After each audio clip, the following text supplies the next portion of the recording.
The theory that the continents of the One Piece world sank 800 years ago during the Void Century, due to a massive flood caused by the ancient weapons Pluton, Poseidon, and Uranus, has gained substantial support following Vegapunk's revelation that these weapons still exist today. Their identities may have been subtly foreshadowed through key characters. Shirahoshi confirmed as Poseidon appeared alongside Vivi, linked to Alabastas, Pluton, Poneglyph, and Iska, a Scipion with godlike observation, Haki suggesting they may control or embody the remaining weapons.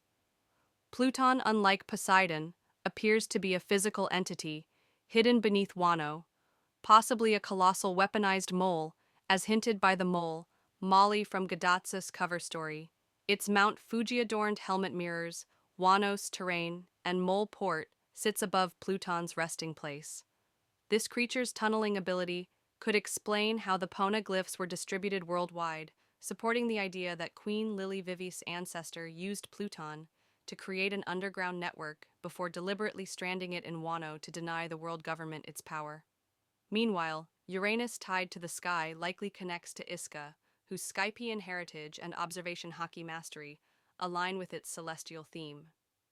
Each weapon's inheritor comes from a lineage preserved through the Void Century. Fishmen underwater, Skypians above the clouds, Wano's isolated borders, and the Nefertari's hidden loyalty to the D-Lily's blunder in spreading the poneglyphs may have been a calculated move, leveraging Pluton's tunneling to smuggle them, while feigning its loss, a deception that allowed the ancient kingdom's knowledge to survive. Now Vivi could reverse Lily's actions by reclaiming Pluton to destroy the Red Line uniting the seas and fulfilling the promise of liberation. This cyclical narrative, where Lily's use of Pluton contributed to the world's division, and Vivis could restore, it reflects One Piece's themes of inherited wills and the blurred morality of war. The weapons preserved through bloodlines tied to the ancient kingdom were never meant to be lost, but safeguarded for a future reckoning with Vivi Shirahoshi and Iska poised to wield them in the final battle against the world government's tyranny. The destruction of Marijoa enabled by Pluton's power would mirror the flood that sank the world, but this time as an act of justice, collapsing the celestial hierarchy and fulfilling Joy Boy's ancient promise. The parallels between past and present, Lily's subterfuge and Vivis rebellion, the weapon's catastrophic potential, and their redemptive use underscore Oda's intricate storytelling where history's echoes shape the dawn of a new era. As the series nears its climax, the awakening of these weapons by their rightful inheritors may finally reveal the full truth of the Void Century, the ancient kingdom's downfall, and the world Luffy is destined to reshape.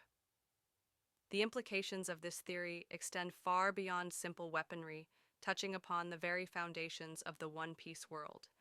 The ancient weapons represent not just tools of destruction, but symbols of the world's fractured state and the potential for its reunification. The flood that sank the continents was more than just a historical event. It was a deliberate act that created the current geopolitical landscape with the Red Line and Grand Line dividing the seas and the world government maintaining control through this artificial separation. Vivi's potential role as Pluton's inheritor takes on profound significance when viewed through this lens. Her actions could undo the damage wrought centuries ago, physically reuniting the world's oceans and metaphorically healing the divisions between peoples. The Skypians' connection to Uranus suggests that the skies themselves may play a crucial role in the final reckoning, perhaps with the moon's influence coming full circle in the stories. Conclusion: the cyclical nature of history in One Piece becomes ever more apparent as we see patterns repeating across generations, with each era facing its own version of similar conflicts and each new generation inheriting both the burdens and the tools to resolve them. The ancient weapons were never lost, merely waiting for the right hands to wield them. And now, as the dawn of the new era approaches, those hands belong to individuals intimately connected to Luffy and his journey. The moral complexity surrounding these weapons adds depth to the narrative, forcing characters and readers alike to confront difficult questions about justice, sacrifice, and the price of change. The flood that destroyed the old world may have been seen as a necessary evil by those who caused it, just as Vivi's use of Pluton to destroy the Red Line would involve tremendous destruction for the sake of greater freedom.